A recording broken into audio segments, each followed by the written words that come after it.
来到立法院，早起是来审查武汉肺炎纾困条例600亿的预算。讲有真侪民众买无喙罨，但是2月份台湾竟然阁出口超过1000万片的喙罨，这是啥物情形呢？财政部长苏建荣来解说，讲大部分拢是出口到日本的防花粉的喙罨，并不是医疗喙罨。另外，600亿的预算，劳动部竟然是分无半仙。 安尼是要安怎来照顾劳工呢？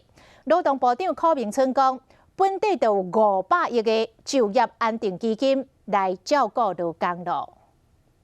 了2亿9千万的口罩机的设备，但是民众排队一样在排队。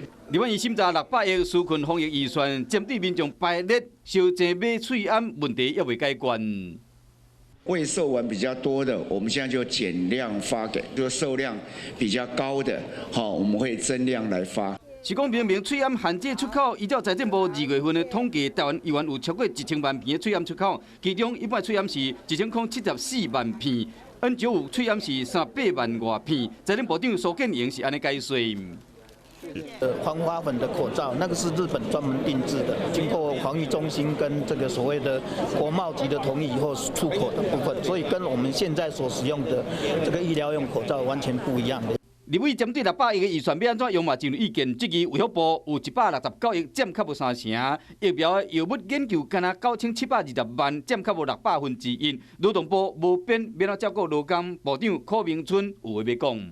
本来就有就业安定基金，就业基金我们本身就有500亿。我来发放振兴抵用券，4种产业对象，那大概呢就是600到800元之间。